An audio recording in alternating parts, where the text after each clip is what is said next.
ബഹുമാനപ്പെട്ട ഇമാമിങ്ങൾ പഠിപ്പിച്ചു, ഒരു മുസ്ലിമായ മനുഷ്യനെ പിശാച് വഴിതെറ്റിച്ചു കൊണ്ടുപോകുന്നത് പ്രധാനമായും 6 കാര്യങ്ങളിലാണ്. 6ാമത്തെ കാര്യം കിട്ടിയാൽ അവൻ ഇരുന്നിട്ട് ഊറിച്ചിരിച്ചു പോയി, അവൻ സന്തോഷിച്ചു പോയി, അവന്റെ പണി വിജയിച്ചു എന്നവൻ സന്തോഷിച്ചു പോയി. ഒരൊറ്റ ഒന്നിലും പെടാൻ പാടില്ല. താഴെ മുതൽ മേലെ വരെ എല്ലാം ഗുരുതരമാണ്. കണ്ടില്ലേ നിങ്ങൾ, പിശാച് ഒരു മുസ്ലിമായ മനുഷ്യനെ തെറ്റിച്ചു കൊണ്ടുപോകുന്ന 1ാമത്തെ പടി ഏതാണ്? ശ്രേഷ്ഠത നിറഞ്ഞു നിൽക്കുന്ന കാര്യങ്ങളിൽ നിന്ന്, ശ്രേഷ്ഠത കൂടുതലുള്ള കാര്യങ്ങളിൽ നിന്ന് ശ്രേഷ്ഠത കുറഞ്ഞതിലേക്ക് അവനെ ശുഗലാക്കും. ഏറ്റവും ശ്രേഷ്ഠതയുള്ള കാര്യങ്ങൾ പതുക്കെ പതുക്കെ ഒഴിവാക്കിയിട്ട് അത്ര ശ്രേഷ്ഠത ഇല്ലാത്തതിൽ ഓരങ്ങനെ സജീവമാക്കി. ഉദാഹരണം പറഞ്ഞാൽ മനസ്സിലാവും. ഏറ്റവും അധികം ശ്രേഷ്ഠതയുള്ള ജമാഅത്ത് ഏതാ? ജുമാ കഴിഞ്ഞാൽ ഏതാ? ഏറ്റവും കൂടുതൽ ശ്രേഷ്ഠതയുള്ള ജമാഅത്ത് ജുമാ കഴിഞ്ഞാൽ ഏതാ? വെള്ളിയാഴ്ച അന്ന് രാവിലെയുള്ള സുബ്ഹി അല്ലേ? അതിനാണ് പൊതുവേ ആള് കുറവ്. ചില നാട്ടിൽ പോയാൽ വീട്ടിൽ വന്ന മൊയ്ലിയന്മാര് വരെ സുബ്ഹിക്ക് പള്ളി പോയി നിസ്കരിക്കൂലെന്നല്ല, അന്നവർക്ക് ലീവാണ്. എന്ത് ലീവ്? ജമാഅത്തിന് എന്ത് ലീവ്? ജമാഅത്തിന് ബന്ധുണ്ടോ? ജമാഅത്തിന് ഹർത്താലുണ്ടോ? ഏറ്റവും ശ്രേഷ്ഠത കൂടിയ ജമാഅത്ത് വെള്ളിയാഴ്ച അന്ന് രാവിലത്തെ സുബ്ഹിയാണ്. വിട്ടുപോകണ്ട കേട്ടോ, നമ്മൾ അതിൽ നിന്ന് താഴോട്ടാണെന്ന് തന്നെ മനസ്സിലാക്കിക്കോ. അത് കഴിഞ്ഞാൽ ബാക്കിയുള്ള സമയങ്ങളിലെ സുബ്ഹിയാണ്. ഏറ്റവും ശ്രേഷ്ഠത കുറഞ്ഞ ജമാഅത്ത് മഗ്രിബിന്റെ ജമാഅത്താണ്. അതിലല്ലേ ആളുകൾ കാര്യമായിട്ടുള്ളത്. സുബഹിക്ക് ജമാഅത്തിന് പോകാൻ അല്ലാഹ് വാഹനം തന്നിട്ടില്ലേ ചെറുപ്പക്കാരെ? അല്ലാഹ് വാഹനം തന്നിട്ടില്ലേ ഉപ്പമാരെ? വാഹനം ഓടിക്കാൻ അറിയാത്ത ചെറുപ്പക്കാരുള്ള വീട് ഇവിടെ എങ്ങാനും ഉണ്ടാകുമെന്ന് എനിക്ക് തോന്നുന്നില്ല. എല്ലാ വീട്ടിലും ഒരു ബൈക്ക് റാലിക്ക് വരണമെങ്കിൽ ഒരു 500 വരൂലേ? ഇഷ്ടം പോലെ ബൈക്ക് റാലിയൊക്കെ ഉണ്ട്. ഓരോ ബൈക്ക് റാലി ഓരോരുത്തർക്ക് ഓരോ പേക്ക് മുട്ടായിട്ട് തന്നാൽ തലേ നല്ല ഒരു കൊല്ല ഓടാത്ത ബൈക്കും കൂടി എങ്ങനെയെങ്കിലും ചട്ടി കൂട്ടി കൊണ്ടുവരും. പതാകയും ബാനറും ഒക്കെ നല്ലത് തന്നെ. പക്ഷെ അതിനേക്കാളും നല്ലത് എന്താ?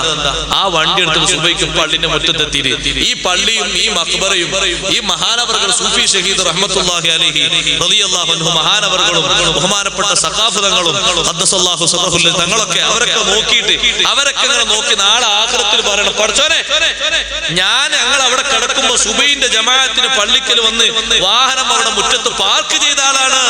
നീ അയാളെ നരകത്ത് കൊണ്ടുപോകാൻ പാടില്ല, നീ അയാളെ ശിക്ഷിക്കാൻ പാടില്ല, നീ അയാളെ കൊടുക്കാൻ പാടില്ല. ഈ പള്ളി മിനാരങ്ങൾ, ഈ പള്ളിന്റെ സൊഫുകൾ, ഈ പള്ളിന്റെ മിഹ്റാബ്, ഈ പള്ളിന്റെ മിമ്പർ, ഈ പള്ളിയുടെ കോലായി ചെറുപ്പക്കാരെ നാളെ അനുകൂല സാക്ഷിയാകണോ?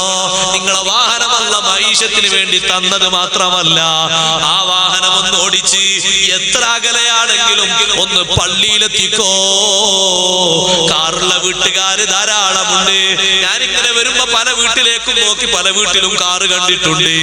10-15 വർഷം മുമ്പ് ഞാൻ ഇവിടെ വന്നിട്ടുണ്ട്. അന്നൊരു വീട്ടിലും ശരിക്കും അങ്ങനെ വാഹനങ്ങളില്ല. ഇന്ന് പലയിടത്തും കാറ് വന്നിട്ടുണ്ട്. കാറിന്റെ പുറമെ ബൈക്കുണ്ട്, ബൈക്കിന്റെ പല ഐറ്റം ബൈക്കുകളുമുണ്ട്. ഓരോരുത്തർക്കും ഓരോ വാഹനങ്ങളുണ്ട്. വണ്ടി ഓടിക്കാൻ കഴിയാത്ത ഉപ്പമാരെ, വണ്ടി ഓടിക്കാൻ കഴിയുന്ന മക്കളില്ലേ, അവരെ സുബഹിക്കൊന്ന് വിളിച്ചുണർത്തിയിട്ട് മോനെ പള്ളിയിലേക്ക് പോ, വാഹനമെടുക്ക്, നമുക്കൊന്ന് പള്ളിയിൽ പോകാം. പള്ളി മിനാരങ്ങൾ, പള്ളി തൂണുകൾ, പള്ളിന്റെ സൊഫുകൾ, ഈ മുറ്റത്തതാ ഇവിടെ വിരിച്ചിരിക്കുന്ന ഗിൽസുകൾ വരെ നാളെ അല്ലാഹുവിന്റെ ഹദ്റത്തിലൊന്ന് അനുകൂല സാക്ഷി പറയട്ടെ. അതല്ലേ ഏറ്റവും ഉത്തമം, അതല്ലേ ഏറ്റവും അഫ്ളല്. നിങ്ങൾ ഈ പള്ളിന്റെ മുന്നിലേക്ക് പരിസരത്തെ പള്ളിയിലേക്ക് വരാതെ പള്ളി മുന്നിലൂടെയോ മറ്റോ ജോലിക്ക് പോകുമ്പോ അത് അല്ലാഹു തന്ന ശ്രേഷ്ഠതയുള്ള കാര്യത്തിന് തയ്യാറെടുപ്പുണ്ടായിട്ടും മുടക്കിയതല്ലേ. മഗ്രിബിന്റെ ജമാഅത്തിന് കൂടുമ്പോ ശ്രേഷ്ഠത കുറഞ്ഞതിൽ നമ്മളെ തളച്ചിട്ടു, ശ്രേഷ്ഠത കൂടിയതിൽ നിന്ന് പിൻവലിച്ചു. ഞാനിന്റെ ഉദാഹരണം പറഞ്ഞാൽ തീരൂല. ഏറ്റവും ശ്രേഷ്ഠതയുള്ള ദിക്റേതാ? ഒറ്റ ദിക്റല്ല, ഒരു കൂട്ടമായ ദിക്ർ. ഏറ്റവും ശ്രേഷ്ഠത കൂടിയ ദിക്ർ നിസ്കാരത്തിന്റെ ശേഷമുള്ള ദിക്റാണ്. ആരാത് പറഞ്ഞത്? സയ്യിദുനാ റസൂലുള്ളാഹി. നിസ്കാരത്തിന്റെ ശേഷം ചൊല്ലിയ ദിക്ർ കൊണ്ട് നിങ്ങൾ സ്വർഗ്ഗത്തിലെത്തണമെന്ന് പാവപ്പെട്ട മുഹാജിറുകളോട് ഹബീബ് മുഹമ്മദ് റസൂലുള്ളാഹി സ്വല്ലല്ലാഹു അലൈഹി വസല്ലം പറഞ്ഞു. അസ്സഹാബിമാർ സ്വർഗ്ഗത്തിൽ പോകാൻ ഒരുങ്ങിയ ആ ദിക്റൊന്നും നമുക്ക് വേണ്ടേ? നമ്മൾ ആലോചിക്കുന്ന സ്വർഗ്ഗമേതാ? നമ്മൾ ചിന്തിക്കുന്ന സ്വർഗമേതാണ്? ഉമ്മമാരെ, നിസ്കാരക്കുപ്പായം നയിച്ചിടുന്നതിന്റെ മുമ്പ് ഖിബിലയിൽ നിന്നൊന്ന് തെറ്റാതെ ഖിബിലാക്ക് മുന്നിട്ടിരുന്ന് ഇമാമായി നിൽക്കുന്ന ആള് മാമൂമികളിലേക്ക് വലതുഭാഗം തെറ്റിച്ച് ഇടതുഭാഗം ഖിബിലയിലേക്കാക്കിയിരിക്കും. അങ്ങനെയാണ് ഇരിക്കേണ്ടത്.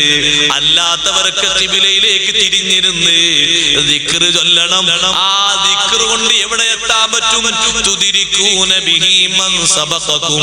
അതേ, നിങ്ങളെക്കാളും മുമ്പ് സ്വർഗത്തിലേക്ക് ഓവർടേക്ക് ചെയ്തു പോകുന്ന മഹാന്മാരില്ലേ, അവരോട് ഒപ്പം നിങ്ങൾക്ക് എത്താം. നബിയെ, പണം തരാൻ ഞങ്ങളെ കയ്യിൽ പണമില്ല, യുദ്ധത്തിന് പോകാനോ ഞങ്ങൾക്ക് ആഫിയത്തില്ല. പണക്കാരായ ഞങ്ങളെ സ്വഹാബിമാര് ഏറെ പണം കൊടുത്തിട്ട് സ്വർഗം വാങ്ങിയല്ലോ. ആരോഗ്യവാന്മാരായ ഞങ്ങളെ കൂട്ടുകാര് ആരോഗ്യം കൊണ്ട് സ്വർഗം വാങ്ങിയല്ലോ. ഭൂമിയിൽ അവര് അള്ളാഹുവിന്റെ മാർഗത്തിൽ രക്തമിണച്ചിട്ടിച്ചല്ലോ. ഞങ്ങൾക്കൊന്നിനും കഴിവില്ലല്ലോ. നബിതങ്ങളെ കണ്ടിട്ട് നൂറാനിയായ ഈമാന് സ്വീകരിച്ച തന്നെ ഭാഗ്യവാന്മാരാണ്. ലോകതലത്തിൽ ഒന്നാമത്തെ ഔലിയാക്കളാണ്. എന്നിട്ടും സഹാബിമാരിൽ ഉന്നത ഗ്രേഡ് ഉള്ളവരെ പോലെ എത്തണമെന്ന് ചിന്തിച്ചപ്പോ തുദിരിക്കൂന ബിഹി മൻ സബഖകും, നിങ്ങളെ മുന്നിൽ സ്വർഗത്തിൽ പോകുന്നവരെ കൂടെ നിങ്ങൾക്കും എത്താമെന്ന് പറഞ്ഞിട്ട് തങ്ങൾ പറഞ്ഞു കൊടുത്തത് നിസ്സാര ദിക്റുകളല്ലയോ? ഇന്ന് ളുഹർ നിസ്കരിച്ചില്ലേ നമ്മള്, സുബഹി നിസ്കരിച്ചില്ലേ നമ്മള്, മഗ്രിബ് നിസ്കരിച്ചില്ലേ നമ്മള്, അസ്ർ നിസ്കരിച്ചില്ലേ നമ്മള്, മുഴുവനും ദിക്ർ ഫുള്ള് ചൊല്ലിയിട്ടുണ്ടോ? ഇല്ലെങ്കിൽ ആത്മവിചിന്തനം നടത്തി ആ അഫ്ളലായ ദിക്ർ ഇനി എന്റെ ജീവിതത്തിൽ വിടൂല.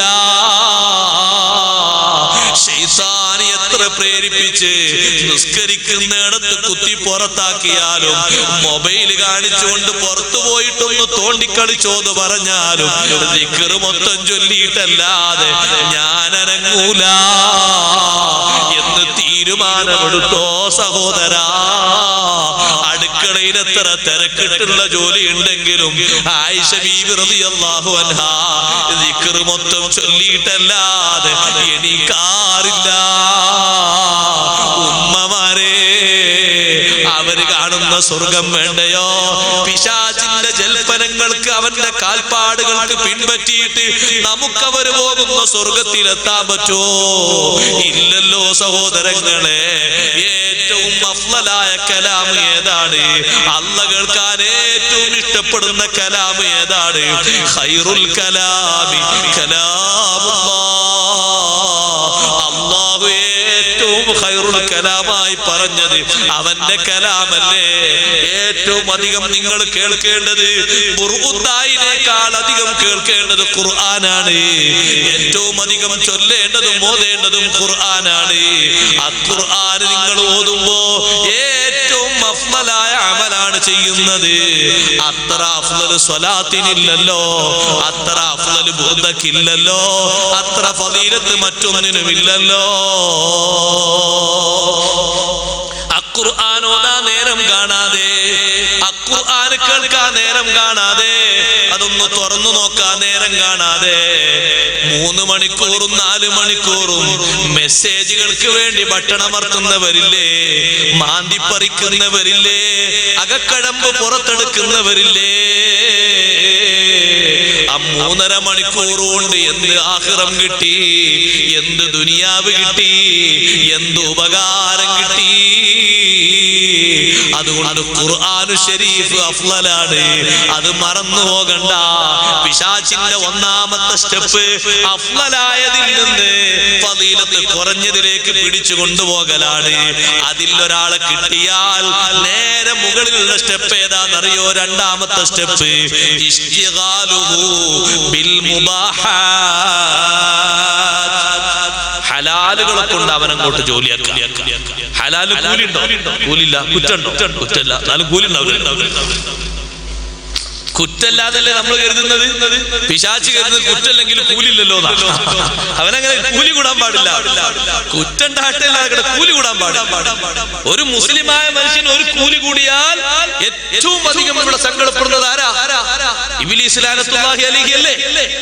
അപ്പൊ മുബാഹാത്തിൽ ജോലിയാക്കും. ഇങ്ങനെ ജോലിയാക്കല് പൊരേല് നല്ല ഭക്ഷണം ഉണ്ട്, നല്ല മത്തിന്റെ കറിയുണ്ട്, ചെറുകന്റെ കൂട്ടാനുണ്ട്, നല്ല ചീര കൂട്ടാൻ വെച്ച് വറുത്ത് വെച്ചതുകൊണ്ട് കറിയാക്കി വെച്ചോക്കണം.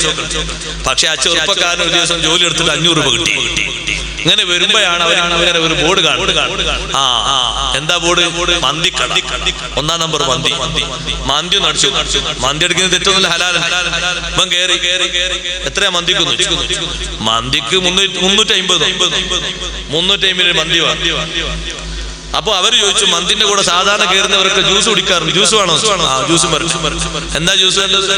ജ്യൂസ് മോശാക്കണ്ട, ഒരു ഷെയ്ഖന്നെ ആയിക്കോട്ടെ. പല ഷെയ്ഖുണ്ടല്ലോ, ഇപ്പൊ ഷാർജ ഷെയ്ഖ്, കുവൈത്ത് ഷെയ്ഖ്, ഒമാൻ ഷെയ്ഖ്, ഷെയ്ഖന്നെ വന്നോട്ടെ. അങ്ങനെ ഒരു ഷെയ്ഖിന്റെ ജ്യൂസും വാങ്ങി, ജ്യൂസും കുടിച്ച് പൈസ 400 പോയി. പിന്നെന്താ ഉള്ളത്? പിന്നെ ആകെ 100 രൂപ ഉണ്ട്. ആ 100 രൂപക്ക് വണ്ടിക്ക് എണ്ണ അടിച്ചു. കിട്ടിയ 500 രൂപയും ഹലാല് മാത്രം. കൂലി എന്ത് കൂലി? എന്ത് കൂലി? കുറ്റുണ്ടോ? കുറ്റല്ല. കുറ്റല്ലാന്ന് നമ്മൾ മനസ്സിലാക്കുമ്പോ ഇബ്ലീസ് എന്താ മനസ്സിലാക്കുന്നത്? കൂലില്ലല്ലോ, കൂലി കൂടാൻ പാടില്ല. പാകത്തിന് വസ്ത്രമുണ്ട്, ഓനെ കൊണ്ട് കാണുന്ന എല്ലാ ഡിസൈനും എടുപ്പിക്കാണ്. അവന് വേണ്ട വസ്ത്രങ്ങളുണ്ട്, മതിയായ വസ്ത്രം, പുതിയതുണ്ട് പഴയതും ഒക്കെ ഉണ്ട്. പക്ഷേ ഓരോ ഷോപ്പിങ്ങിന്റെ പോസ്റ്റർ വരുമ്പോഴും വായിച്ചു നോക്കാണ്. ഇന്ന design, Kolkata design, Bengal design, Moradabad design, ഓരോ ഡിസൈൻ ഇവരങ്ങനെ പോയി വാങ്ങുകയാണ്. വാങ്ങുമ്പോഴോ തെറ്റല്ല, ഹലാൽ തന്നെ. പക്ഷേ ഇബ്ലീസ് മനസ്സിലാക്കുന്ന എന്റെ കുറെ പൈസ അങ്ങനെ തൊലച്ചു പോയി. ആ പൈസയിൽ 100 രൂപ ഒരു മുത്തഅല്ലിമിന് കൊടുത്താൽ, അല്ലെങ്കിൽ ഒരു കിതാബ് വാങ്ങാൻ കാശ് കൊടുത്താൽ, അല്ലെങ്കിൽ ഒരു സ്കൂളിൽ പോകുന്ന കുട്ടിക്ക് ഒരു പേന വാങ്ങി കൊടുത്താൽ, മദ്രസയിൽ പോകുന്ന കുട്ടിക്ക് ഒരു പുസ്തകം വാങ്ങി കൊടുത്താൽ, ഒരു യത്തീം കുട്ടിക്ക് വെറുതെ 100 രൂപ കൊടുത്താൽ എത്രയോ ഫലം കിട്ടുമായിരുന്നു. ഇവനതൊക്കെ നഷ്ടപ്പെട്ടല്ലോ. വീട്, വസ്ത്രം, ചെരുപ്പ്, അങ്ങനെ തുടങ്ങി ഒക്കെ കൂട്ടി ഹലാലൊക്കെ ഹലാലായിട്ട്. ഒരാൾ നാളെ പറഞ്ഞു, അതെ ഇവിടെ ആരെങ്കിലും കണ്ട് വിഷമിക്കരുത്, ഞാൻ ഉദാഹരണം പറഞ്ഞു. 30 കൊല്ലം ഗൾഫിൽ നിന്നു. കുറെ പ്രവാസികളുണ്ടാവില്ല ഗൾഫിൽ, നമ്മുടെ നാട്ടിലുണ്ടാവും. അള്ളാഹു ബർക്കത്ത് തെറ്റി കൊടുക്കട്ടെ. കുറെ കടമുള്ള ആൾക്കാരുടെ അള്ളാഹു കടം കൂട്ടി കൊടുക്കട്ടെ. ജോലിയിൽ പോയി കുടുങ്ങിയവരുണ്ട്, ഇങ്ങോട്ട് വരാൻ തന്നെ ബുദ്ധിമുട്ടായി നിൽക്കുന്നവരുണ്ട്, പലരും. അള്ളാഹു തആല ഓരോരുത്തർക്കും ഉദ്ദേശിച്ച മാർഗ്ഗങ്ങൾ പോയി കൊടുക്കട്ടെ. 30 കൊല്ലം പ്രവാസ ജീവിതം നയിച്ചു. എന്നിട്ട് എന്തേ കിട്ടിയേ? ഉസ്താദേ, ഈ കാണുന്ന വീട് കിട്ടിയെന്ന്. അപ്പൊ ആ വീട്ടിലേക്ക് കയറി നോക്കുമ്പോ ആ വീട്ടിന്റെ കോലായിലും, ആ വീട്ടിന്റെ ഉള്ളിലും, ആ വീട്ടിന്റെ ഖലായിലും, തണ്ടാസിലും, ആ വീട്ടിന്റെ ഓരോ മുറിയിലും ചുമര് മൊത്തമായിട്ട് ടൈൽസ് മാർബിൾ ഒട്ടിച്ചിട്ടുണ്ട്. അതാവശ്യം. കൊലായിൽ പെട്ടെന്ന് വൃത്തിയേടാണ്ട് അതിന്റെ കുറച്ചൊക്കെ ഉയരത്തിൽ പക്ഷെ ഒട്ടിച്ചിരുന്നു. ഖലായിലും അങ്ങനെ ഒട്ടിച്ചിരുന്നു. അത്യാവശ്യം സെറ്റപ്പ് എല്ലാ റൂമിലും വേണം. അപ്പൊ കാശ് കളഞ്ഞതിനെ പറ്റി ഇയാൾ വൻകുറ്റം ചെയ്തു എന്ന് പറയാണ്ടോ? അയാൾ ഹലാലാ ചെയ്ത് കുറച്ച് ഓവറായി പോയി. അയാളെ പൊരന്റെ മതിൽ കണ്ടപ്പോ ഞാൻ ചോദിച്ചു, മതിൽ എത്ര? മതിൽ കൂടുതലൊന്നും വന്നിട്ടില്ല, മതിലിന് ഒരു 10 ലക്ഷം. പൊരന്റെ മതിലിനാ 10 ലക്ഷം. 10 ലക്ഷം മതിൽ കെട്ടിയ ആള് വലിയ കുറ്റം ചെയ്തു എന്ന് പറയണ്ടോ? അയാൾ ഹലാലാ ചെയ്തത്, അത്ര ഓവർ വേണ്ടില്ലായിരുന്നു. അപ്പൊ എന്ത് ചെയ്തു? ഇബ്ലീസ് പറഞ്ഞു, 10 ലക്ഷം പോയി കിട്ടി, അൽഹംദുലില്ലാഹ്. ഇനി 1 രൂപ പോലും വേറെ വഴിയിൽ കൂലി കിട്ടാൻ ഒന്നും കൊടുക്കൂല. ഹലാലല്ലേ? ഓ ഹലാലാ. ഇത്ര തോന വേണോ? എത്ര തോന വേണ്ട, കിടക്കട്ടെ. ഇങ്ങനെയാണ് എല്ലാം. അത് 2ാമത്തെ സ്റ്റേജാണ്. പറ്റി പറയാൻ നേരല്ല. 3ാമത്തെ സ്റ്റേജ് ആണെന്നറിയോ? 1ാമത്തെ മറക്കരുത്, ഏറ്റവും അഫ്ളലായതിൽ നിന്ന് സ്ഥാനം കുറഞ്ഞതിലേക്ക് ശുഗലാക്കി. 2ാമത്തത് കിട്ടിക്കഴിഞ്ഞാൽ പിന്നെ ഹലാലിൽ ജോലിയാക്കി. ഇതൊക്കെ കേൾക്കുമ്പോൾ നമ്മൾ പറയും ഇതൊക്കെ നമ്മളുണ്ട് എന്ന് പറയും. ഞാൻ ഈ 3ാമത്തെ സ്റ്റേജ് ഏതാണെന്നറിയോ? സ്വഗീറത്തുകളെ കൊണ്ടവനെ വേട്ടയാടലാണ്, ചെറുദോഷങ്ങൾ ധാരാളം ചെയ്യിപ്പിക്കലാണ്. ഏതാണ് ഈ ചെറുദോഷം എന്ന് പറയുന്നത്. സുബ്ഹാന ജല്ല ജലാലുഹു, ചെറുദോഷങ്ങൾ ധാരാളമില്ലേ? ഒരു മുസ്ലിമിനെ പരിഹസിക്കുക, കൺകൊണ്ട് പരിഹസിക്കുക ചെറുദോഷമാണ്. അതേ, വിരൽ കൊണ്ട് പരിഹസിക്കുക ചെറുദോഷമാണ്. ഒരാളെ കണ്ടപ്പോ അയാൾ എന്തോന്ന് പറഞ്ഞപ്പോ നീ ഇങ്ങനെ കറക്കി കൊടുത്തു, കാണുന്നവർക്ക് മനസ്സിലാകും അയാൾക്ക് വട്ടാണ് എന്നാണ് പറഞ്ഞത്, അയാൾക്ക് സുഖല്ല എന്നാണ് പറഞ്ഞത്. അല്ലെങ്കിൽ നീ ഇങ്ങനെ കാണിച്ചു കൊടുത്തു, ഒരു 50 വയസ്സിന്റെ കുറവുണ്ട് എന്ന് പറഞ്ഞു. നഊദുബില്ല, ഒരു ചെറിയ പരിഹാസം വാക്കുകൊണ്ട് വരാതെ ആംഗ്യം കൊണ്ട് വരുന്നത്, കണ്ണുകൊണ്ട് വരുന്നത്, പിരികം കൊണ്ട് വരുന്നത് സ്വഗീറത്താണ്. സ്വഗീറത്തിന്റെ നിർവചനം ഖുർആനിലും ഹദീസിലും മഹാന്മാരുടെ വചനങ്ങളിലും താക്കീത് ചെയ്യപ്പെടാതെ വന്ന ദോഷങ്ങൾ ഏതുണ്ടോ അതൊക്കെ സ്വഗീറത്താണ്. അതിനും കുറ്റമുണ്ട് സുഹൃത്തേ. ആ സ്വഗീറത്ത് അല്ലാഹു പുറത്തു തരണമെങ്കിൽ നിന്റെ നല്ല സുഹൃതങ്ങൾ വേണം, നല്ല ഇഖ്ലാസോടെ ചെയ്യുന്ന അമല് വേണം. ഇഖ്ലാസോടെ ചെയ്യുന്ന ചെറിയ അമല് കൊണ്ടും വലിയ അമല് കൊണ്ടും സ്വഗീറത്തുകൾ അല്ലാഹു പുറത്തു തരും. പക്ഷേ സ്വഗീറത്തിൽ നീ വ്യാപൃതനായാൽ ഇത് മൂന്നും ഉള്ള ആൾക്കൊരു ലക്ഷണമുണ്ട്. നാലാമത് പറയുന്നത് അയാളിൽ ഉണ്ടാകും, അത് അൽ കബായിറു, വൻകുറ്റങ്ങളാണ്. എണ്ണിയാൽ തീരൂല. നിങ്ങളൊരു 10 ദിവസത്തെ പരമ്പര വെച്ചോ, ഞാനൊരു 10-25 വേണമെങ്കിൽ എണ്ണിത്തരാം. വൻകുറ്റങ്ങൾ എത്രയുണ്ട്? ഇമാം സുബ്കി റഹ്മത്തുള്ളാഹി അലൈഹി ജമ്മുൽ ജവാമിയിൽ പഠിപ്പിച്ചില്ലേ, ഹിയ ഇല 700 അഖ്റബൂ. വൻകുറ്റങ്ങൾ 700ഓളമുണ്ട്. 1ഉം 2ഉം 3ഉമല്ല, 7 10 വൻകുറ്റങ്ങൾ മാത്രം വിശദീകരിച്ചൊരു കിതാബ് അല്ലാമ ഇബ്നു ഹജറുൽ ഹൈതമി റളിയല്ലാഹു അൻഹു എഴുതിയിട്ടുണ്ട്. ഹാഫിദുസ് ദഹബി എഴുതിയിട്ടുണ്ട്. പല മഹാന്മാരും എഴുതിയിട്ടുണ്ട്. വൻകുറ്റങ്ങളിൽ സർവ്വസാധാരണയുള്ള വൻകുറ്റം പറയട്ടെ, കാരണമില്ലാതെ നിസ്കാരം സമയത്ത് തൊട്ട് പിന്തിക്കുന്നത് വൻകുറ്റമാണ്. കള്ളു കുടിച്ചതിനോട് സമമാണ്, വ്യഭിചരിച്ചതിനോട് സമമാണ്, പലിശ തിന്നുന്നതിനോട് സമമാണ്, മാതാപിതാക്കളെ വെറുപ്പിക്കുന്നതിനോട് സമമാണ്. ഏതാണ് കാരണമില്ലാതെ എന്ന് പറയുമ്പോഴുള്ള കാരണം? 2 കാരണമേ കാരണമായി കൂട്ടൂ. ആ 2 കാരണങ്ങളെ കൊണ്ട് സമയത്ത് തൊട്ട് പിന്തിയാൽ, നിസ്കരിച്ച് അള്ളാഹിനോട് പൊറുക്കലിനെ തേടിയാൽ മതി, അള്ളാഹ് ശിക്ഷിക്കൂല. അതിലൊന്ന് ഉറക്കമാണ്, അനിയന്ത്രിതമായ ഉറക്കം. എന്നും മൂക്കറ്റം തിന്നിട്ട് രാവിലെ 7 മണി 8 മണിക്ക് എണീക്കുന്ന ആളെ പറ്റിയല്ല. അത് അനിയന്ത്രിതമായ ഉറക്കമല്ല, അത് നിയന്ത്രണ വിധേയമാണ്. അത് വീട്ടുകാര് മൊത്തം ഉറങ്ങുന്നത് കൊണ്ട്, മക്കളും പേരക്കുട്ടികളും മരുമക്കളും മൊത്തം ഉറങ്ങുന്ന വീടില്ലേ, ആ വീട്ടിലെ അദാബിന് എളുപ്പമാണ്, ഫിത്നക്ക് എളുപ്പമാണ്, പരീക്ഷണങ്ങൾ കൂലം കുത്തി വരുന്നതാണ്, ബറക്കത്ത് തൊട്ട് തീണ്ടൂല. അത്തരക്കാര് ജീവിച്ച വീട് വിൽപ്പനക്ക് വെച്ചാല് അത് വാങ്ങിപ്പോകരുതേ മുസ്ലിമേ. നിസ്കരിക്കാത്ത മുസ്ലിമിന്റെ വീട് താമസിക്കാൻ കൊള്ളൂല. നിസ്കരിക്കാത്ത മുസ്ലിമിന്റെ വീട് അതേ ഒരു നന്മക്കും കൊള്ളുന്ന വീടല്ല, ഒരു സ്ഥാപനം പോലും ആക്കാൻ പറ്റൂല. കാരണം പരിശുദ്ധി അത്ര കുറവാണ്. ഒന്ന് ഉറക്കം, മറ്റൊന്ന് മറതി. പ്രായം കൂടുമ്പോ മറതി വരും, സന്തോഷം കൊണ്ടും മറതി വരും, ദുഃഖം കൊണ്ടും മറതി വരും. ഇത് രണ്ടും അല്ലാതെ ഒരു കാരണവും. മറന്നുപോയൊരു ദിവസം നിസ്കരിച്ചാൽ മതി, അല്ലാഹു തആല ശിക്ഷിക്കൂല. എന്നും സുബൈക്ക് നീക്കുന്ന ആളാണ്, ഭാര്യ പോയി വിളിച്ചിട്ടുണ്ട്, അയാൾ പതിവ് പോലെ എണീറ്റിരുന്നു. അപ്പൊ ഭാര്യ വിചാരിച്ചു എന്നും ഇങ്ങനെ എണീക്കലെന്നല്ലേ, ഇന്നും എണീറ്റോളും. പിന്നെ കുറച്ച് കഴിഞ്ഞ് കുട്ടികൾക്കുള്ള ചായ എന്തൊക്കെ റെഡിയാക്കി വന്നു നോക്കുമ്പോ 7 ആകുമ്പോ വീണ്ടും ഉറങ്ങുന്നതാ കണ്ടത്. അപ്പൊ വിളിച്ചു നോക്കുമ്പോ സമയം 7 ആയി. അല്ലാഹ് 7 ആയി, നിങ്ങൾ സുബഹി നിസ്കരിച്ചില്ലേ? എന്നെ നിങ്ങൾ വിളിച്ചോ? ഞങ്ങൾ വിളിച്ചല്ലോ. അടച്ചോനെ, എന്റെ സുബഹി പോയല്ലോ. വല്ലാത്ത വിഷമം. എന്നും 8 മണിക്ക് എണീക്കണോ? എന്ത് വിഷമ. ഓൻക്കെന്തോ അലക്കേ. ഓന് ഹിമാറിനെ പോലെ പോത്തിനെ പോലെ ഡീസന്റിലല്ലേ ഈ ഭൂമിയിൽ നടക്കുന്നത്.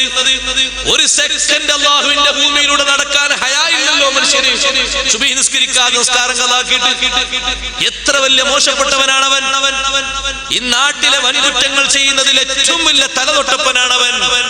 നിസ്കാരം സമയത്ത് തൊട്ട് പിന്തിക്കുന്നത് നിന്റെ ജോലി കാരണമല്ല, നിന്റെ പഠനം കാരണമല്ല, ഭാര്യയുടെ പ്രസവം കാരണമല്ല, കുട്ടി ജനിക്കുന്നത് കാരണമല്ല, നിന്റെ ഉപ്പാന മരണം കാരണമല്ല, നീ സൽക്കാരത്തിന് പോകുന്നത് കാരണമല്ല, നിന്റെ യാത്ര കാരണമല്ല, യുദ്ധം പോലും നിസ്കാരം പിന്തിക്കുന്നതിന് കാരണമല്ലല്ലോ. യുദ്ധത്തിന് പോകുന്ന സഹാബത്ത് ബദർ യുദ്ധത്തിലേക്ക് പോകുമ്പോ നോമ്പ് നോറ്റിട്ട് ക്ഷീണമുണ്ടെന്ന് പറഞ്ഞപ്പോ പുന്നാര നബി തങ്ങൾ മുറിക്കാൻ പറഞ്ഞില്ലേ? അതേ സഹാബത്തിനെ ബദർ രണാങ്കണത്തില് മരുഭൂമിയുടെ മരുപ്പറമ്പിൽ കിടന്നുറങ്ങിയവരെ രാത്രി ഒരു മിനിറ്റ് പോലും ഉറങ്ങാത്ത നേതാവ് സുബഹിന്റെ നേരമായപ്പോ വിളിച്ചുണർത്തിയില്ലയോ? പട്ടിണി കിടന്ന സ്വഹാബ എണീറ്റ് നിസ്കരിച്ചില്ലേ? ഓ മുസ്ലിങ്ങളെ, നാണമില്ലയോ? മറ്റുള്ള ആളുകൾ ഇവനൊരു മുസ്ലിമാണോ എന്ന് ചോദിക്കുന്നത്, ഒരു മുസ്ലിമാണെങ്കിൽ നിസ്കരിക്കണമെന്ന് വിവരമില്ലാത്ത ഒരു അമുസ്ലിം സഹോദരൻ നാട്ടിലുണ്ടോ? ഒരു ഹൈന്ദവനുണ്ടോ? ഒരു ക്രൈസ്തവനുണ്ടോ? ഒരു ബുദ്ധമതക്കാരനുണ്ടോ? ഒരു ജൈനമതക്കാരനുണ്ടോ? എല്ലാ മതക്കാർക്കും ഒരുപോലെ അറിവുള്ളതല്ലേ? മുസ്ലിങ്ങൾ നിസ്കരിക്കുന്നവരാണ്, 5 വക്ത് അവർക്ക് നിർബന്ധമാണ്. അതറിയാത്തൊരു മനുഷ്യൻ നാട്ടിലില്ലല്ലോ. നിസ്കാരം പരടിയിൽ ബാക്കി വെച്ചിട്ട്, നിസ്കാരം പരടിയിൽ കോടിക്കണക്കിന് വെച്ചിട്ട്, ആയിരക്കണക്കിനും നൂറുകണക്കിനും വെച്ചിട്ട് മരിക്കുമ്പോ തഹ്ലീൽ ചൊല്ലിയിട്ട് മാപ്പാകുമെന്ന് കരുതിയിരിക്കണ്ട. മക്കള് നിന്റെ പേരിൽ കോടിക്കണക്കിന് സ്വതക്ക കൊടുത്താലും നിസ്കാരം അല്ല പൊറുക്കൂല. 70,000 തഹ്ലീല് ഓരോ മക്കളും ചൊല്ലിയാലും, ഓരോ മക്കളും 10 വീതം ഖുർആനിന്റെ ഖത്മ് ഓതിയാലും, ഏത് ശറഫാക്കപ്പെട്ട ആളുകൾ ജനാസ നിസ്കരിച്ചാലും നിന്റെ പരടിയിലുള്ള ഖളാഇന്റെ നിസ്കാരം അല്ല വിട്ടു തരൂല. അതുകൊണ്ട് അതങ്ങനെ പരടിയിൽ വെക്കണ്ട, സമയബന്ധിതമായി വീട്ടിക്കോ. വൻകുറ്റമാണ് കേട്ടോ. തൗബയില്ലാതെ നിസ്കരിച്ചാലും അല്ല പൊറുക്കൂല. മറ്റു നഗരങ്ങളിൽ പോയി പഠനം നടത്തുന്ന ചെറുപ്പക്കാരികളോട് പറയട്ടെ, നിങ്ങളേത് ഡിഗ്രിയുടെ ഡിഗ്രി പഠിക്കാൻ പോയാലും എനിക്ക് പ്രശ്നമില്ല. ഒറ്റ നിബന്ധനയേ ഉള്ളൂ, നിസ്കാരം ഖളാആക്കിയിട്ടൊരു പഠനമില്ല കേട്ടോ. ദർസിലോതി പഠിക്കുന്ന മുതഅല്ലിമീങ്ങളോട്, സ്കൂളിലും മദ്രസിലും പഠിക്കുന്ന മുതഅല്ലിമീങ്ങളോട്, വനിതകളോട് സൈനുദ്ദീൻ മഖ്ദൂം തങ്ങൾ ചോദിക്കുന്നില്ലേ, വലിമ തഅല്ലുമു ഇൻ തകും തതസാഹലു ഫീ മിസ്ലി ഹാദർ റിബിഹി അഖ്സറാജ് ഹലാ. 27 ഇരട്ടി പ്രതിഫലമുള്ള ജമാഅത്ത് എന്ന് പറയുന്ന ലാഭം, ആ ലാഭം ഒഴിവാക്കിയിട്ട് നീ എന്തിനാ പഠിക്കുന്നത്? നീ എന്തിനാ പഠനം നടത്തുന്നത്? നിന്റെ പഠനം ആർക്ക് വേണ്ടിയാ? അതുകൊണ്ട് വൻകുറ്റങ്ങൾ ജീവിതത്തിൽ വരണ്ട, മാതാപിതാക്കളെ തള്ളിക്കളയണ്ട, ആലിമീങ്ങളെ ചീത്ത പറയണ്ട, മുതഅല്ലിമീങ്ങളെ ഗീബത്ത് പറയണ്ട. ഗീബത്ത് കടുപ്പമുള്ള വൻകുറ്റമാണ് കേട്ടോ. വ്യഭിചാരത്തെക്കാൾ കടുപ്പമുള്ള ദോഷമാണ് ഗീബത്ത്. കാരണം എന്തേ? ഗീബത്ത് പറഞ്ഞവൻ നേർക്ക് നേരെ ഖാലിസായ ഇസ്തിഗ്ഫാർ ചൊല്ലിയാലും പറയപ്പെട്ട ആള് പൊരുത്തപ്പെട്ട് തരുന്നത് വരെ അല്ല പൊറുക്കൂല. സിന ചെയ്ത വ്യക്തി അങ്ങനെയല്ല, ഇത് ചെയ്യാനുള്ള പെർമിഷൻ ആണെന്ന് കരുതണ്ട, കടുപ്പമുള്ള രോഗം തന്നെയാണ്. പക്ഷേ സിന ചെയ്ത വ്യക്തി മനസ്സ് തുറന്ന് ബാഷ്പഗണങ്ങൾ ഉറ്റിച്ച് ഇനി മേലാലില്ല റബ്ബേ വന്ന ഏറ്റവും വലിയ വൈകല്യമാണെന്ന് തുറന്ന് അടിയറ പറഞ്ഞാൽ അല്ല പുറത്തു തരും കേട്ടോ. അതേ സമയത്ത് ഗീബത്ത് പറഞ്ഞവൻ അങ്ങനെ പറഞ്ഞിട്ട് കാര്യമില്ല. പറയപ്പെട്ട വ്യക്തിയോട് പോയി പൊരുത്തപ്പെടിച്ചിട്ടല്ലാതെ അല്ല പൊറുക്കൂലല്ലോ. അതുകൊണ്ട് അതുകൊണ്ട് കണ്ട ആലിമിനെയും കാണാത്ത ആലിമിനെയും ആരെയും ചീത്ത പറയണ്ട. വൻകുറ്റങ്ങളെ പട്ടിക ഞാൻ എണ്ണുന്നില്ല. എണ്ണിയാൽ നമ്മുടെ വിഷയം എവിടെ എത്തിക്കാൻ കഴിയൂല. ചിലര് പറയും ഉസ്താദേ ഞങ്ങൾ കള്ളുടിച്ചിട്ടില്ല, അൽഹംദുലില്ലാഹ് നല്ലേ, വ്യഭിചരിച്ചിട്ടില്ല, അത് നല്ലേ, ഒരാളും ഒരു പൈസയും കട്ടിട്ടില്ല, നല്ലത് തന്നെ.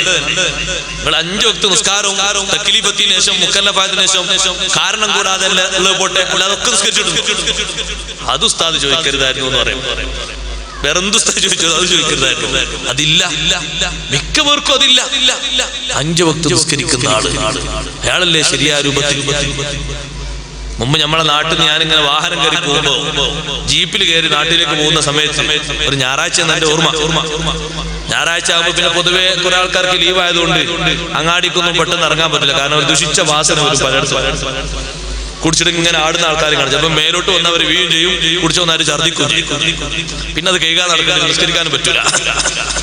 അങ്ങനെ ജീപ്പ് കയറിയപ്പോ മുന്നിലിരിക്കുന്നുണ്ട് ഒരു ചേട്ടൻ, ഒരു ക്രിസ്തീയ സഹോദരൻ. അദ്ദേഹത്തിന് ഒന്ന് ലീവ് ആയതുകൊണ്ട് നന്നായി കുടിച്ചിട്ട് പെരുവാട്ട് ആടുമ്പോ ബാക്കിലിരിക്കുന്ന ഒരു ചെറുപ്പക്കാരൻ. ഈ ചേട്ടന്റെ തൊഴിലാളിയാണ്, മുസ്ലിം ചെറുപ്പക്കാരൻ. അയാളെ തോട്ടത്തിൽ പണിയെടുക്കൽ ഞങ്ങളൊക്കെ ജീപ്പിലുണ്ട്. ഇയാള് ചേട്ടനോട് പറഞ്ഞു, അല്ല ചേട്ടോ, കുടിക്കാനെല്ലാവരും ചിലപ്പോ ഞായറാഴ്ച കുടിച്ചെന്ന് വെച്ചു, എന്നാലും ഈ സ്മെല്ല് കുറക്കാൻ എന്തെങ്കിലും മിച്ചറോ മുട്ടായി എന്തെങ്കിലുമൊക്കെ തിന്നണ്ടേ, വല്ലാത്ത മണണ്ട്. അപ്പൊ അയാൾക്കത് ഇഷ്ടപ്പെട്ടി. ചേട്ടനെ പറഞ്ഞ ഇഷ്ടപ്പെടില്ലല്ലോ, ഒരാൾ പറഞ്ഞ ഇഷ്ടപ്പെടില്ല. കുറച്ചിങ്ങനെ നിന്നിട്ട് ചേട്ടൻ പറഞ്ഞേ നല്ല കുറിക്കൊള്ളുന്ന ചേട്ടൻ പറഞ്ഞു, കുടിക്കാൻ ഇവിടെ ഒരു മതവും സമ്മതിക്കുന്നില്ല, ശരിയാ. പക്ഷെ ഞാൻ കുടിച്ച് ഞാൻ നരകത്തെത്തിയാല് നിന്നെ നരകത്തിൽ അവിടെ കാണാൻ പാടില്ല എന്ന് പറഞ്ഞു. ഈ ചെറുപ്പക്കാരൻ തലതാത്തിപ്പോയി. വണ്ടിയിൽ നിന്ന് ഇറങ്ങണവരെ തല പൊന്തിച്ചിട്ടില്ല. എന്താ ചേട്ടൻ അങ്ങനെ പറയാൻ കാരണം അറിയാം? അദ്ദേഹത്തിന്റെ ഉടമസ്ഥതയിലുള്ള തോട്ടത്തിൽ പണിയെടുക്കുന്ന മുസ്ലിം ചെറുപ്പക്കാരൻ ളുഹ്ർ നിസ്കരിക്കൂല, അസ്ർ നിസ്കരിക്കൂല, ഒന്നും നിസ്കരിക്കൂല. അപ്പൊ അയാൾക്കറിയാം നിസ്കരിക്കാത്ത ഇയാൾ നരകത്തിലാണ്, കള്ളു കുടിച്ച ഞാനും നരകത്തിലാണ്. ഒക്കെ സമയമില്ല. അതാണ് അയാൾ പറഞ്ഞത്, ഞാൻ നരകത്തിലെത്തുമ്പോ നിന്നെ അവിടെ കാണാൻ പാടില്ല. അല്ലെങ്കിലും നരകക്കാര് പറയുന്ന ഒരു കാരണം അങ്ങനെയല്ലേ, മാ സലകകും ഫീ സഖർ, എന്തേ നിങ്ങൾ നരകത്തിൽ കടന്നത്? ഖാലൂ ലം നകു മിനൽ മുസല്ലീൻ, ഞങ്ങൾ കൃത്യമായി നിസ്കരിക്കുന്നവരിൽ പെട്ടില്ലല്ലോ. വലം നകു നുത്ഇമുൽ മിസ്കീൻ, ഞങ്ങൾ സാധുക്കൾക്ക് ഭക്ഷണം കൊടുക്കുന്നവരിലും പെട്ടില്ലല്ലോ. വകുന്നാ നഖൂദു മഅൽ ഖായിദീൻ, അനാവശ്യം പറയുന്നവരുടെ കൂടെ, അല്ലെങ്കിൽ വല്ല സിനിമയും പറയുന്നവരുടെ കൂടെ, വല്ല നോവലും പറയുന്നവരുടെ കൂടെ, വല്ല കിന്നാരവും പറയുന്നവരുടെ കൂടെ, വല്ല ചൂടേറിയ ദീപത്തും പറയുന്നവരുടെ കൂടെ ഇരുന്നിട്ട് ഞങ്ങളും സമയം തൊലച്ചിരുന്നു.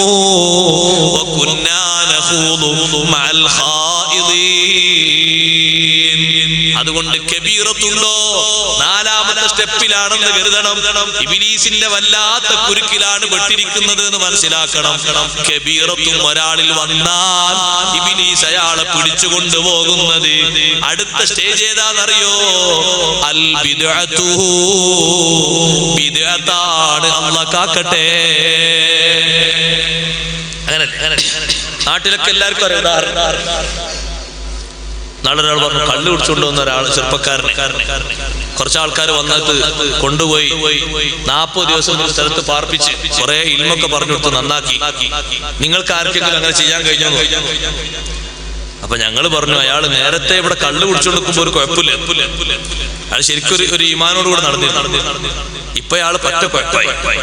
കബീറത്തുണ്ടായാൽ അങ്ങനെ. ഇപ്പൊ അയാള് തനിച്ച വിദേഹത്തിലാ പോയി പെട്ടത്. ഇപ്പൊ നബി സല്ലല്ലാഹു അലൈഹി വസല്ലം നിങ്ങൾ സാധാരണ മനുഷ്യനായി ചിത്രീകരിക്കുന്ന കമ്പന്റെ കൂട്ടത്തിലാ പെട്ടത്. കള്ളുടി മാറ്റിയുള്ള കാര്യമുണ്ടോ? പോയി പെട്ടത് എവിടെയാ? വിദേഹത്തിലാ. കുടിയൊക്കെ മാറ്റി ആൾ, കുടിയൊക്കെ മാറ്റിയ ആളൊക്കെ നന്നായി. നമ്മൾ പറഞ്ഞു നന്നായതല്ല, കുറച്ചുകൂടി കേടായതാണ്. എന്തേ കേടാ കാരണം? അയാളെ ബിദ്അത്തുകാർ കൊണ്ടുപോയി എവിടോ സ്ഥലത്ത് കൊണ്ടുപോയി 40 ഹൽക്ക എന്ന് പറഞ്ഞു. 40 ഹൽക്കയിൽ കൂടിയിട്ട് മെമ്പർഷിപ്പ് കൊടുത്ത് നാട്ടിലെത്തി നോക്കുമ്പോ ഇയാൾ സ്വന്തം ഉമ്മാനോട് പറഞ്ഞു ആ ഏടൊക്കെ ആ മൗലൂദിന്റെ ഏടൊക്കെ കൊണ്ടിട്ട് അടുപ്പിലിട്ട് കരിക്കണോ. അപ്പൊ മനസ്സിലായി ആള് നന്നായത് എങ്ങനെ. അതൊന്നും ഇവിടെ ചെല്ലാൻ പാടില്ല എന്ന് പറഞ്ഞു, ഇവിടെ തൊടാൻ പാടില്ല എന്ന് പറഞ്ഞു. അപ്പൊ കള്ളുടിക്കാൻ പോയിട്ട് നന്നായത് എങ്ങനെ, ബിദ്അത്ത് പേറിയിട്ടാ നന്നായത്. സുബ്ഹാനല്ലാഹ്, കബീറത്തുള്ള ആൾക്കാരുടെ സ്വഭാവം അങ്ങനെയാണ്. അവര് പിന്നൊന്ന് നന്നായി വരുന്ന പരിവേഷം എങ്ങനെയാണ്, ബിദ്അത്ത് സ്വീകരിച്ചിട്ടാണ്. അതുകൊണ്ട് സഹോദരങ്ങളെ, കബീറത്ത് കൈവിന്റെ പരമാവധി സൂക്ഷിക്കണം. വൻ കുറ്റം ചെയ്യുന്നതിനേക്കാളും ഇബ്ലീസിന് ഇഷ്ടം ഒരാള് ബിദ്അത്ത് ചെയ്യലാണ്. എന്തേ കാരണം, ബിദ്അത്തുകാരൻ ബിദ്അത്തിൽ അടിയുറച്ചു നിൽക്കുമ്പോ അല്ലാഹു തൗബ സ്വീകരിക്കൂല. വൻകുറ്റം ചെയ്യുന്നവനോ വൻകുറ്റത്തിൽ നിന്ന് മാറി ചിന്തിച്ചാൽ അല്ലാഹു തൗബ സ്വീകരിക്കും. ഇതുകൊണ്ട് ഇബ്ലീസിന് ഇഷ്ടം കബീറത്തിനേക്കാളും ബിദ്അത്താണ്. ബിദ്അത്ത് കഴിഞ്ഞാൽ അടുത്തൊരു സ്റ്റേജ് ഉണ്ട്, അതാണ് 6ാമത്തത്. അതുകൂടി കിട്ടിയാൽ ശൈത്താൻ സന്തോഷിച്ചു, ഇബ്ലീസ് ആഹ്ലാദിച്ചു, അവന്റെ പണി ജയിച്ചു എന്നവൻ പറയും. അത് അൽ കുഫ്റു, കുഫ്രിയത്താണ്. ആള് പറ്റേ അങ്ങ് പുറത്തു പോകലാണ്, മുർത്തദ്ദായി പോകലാണ്. അല്ലാഹു നമ്മളെ കാത്തുരക്ഷിക്കട്ടെ.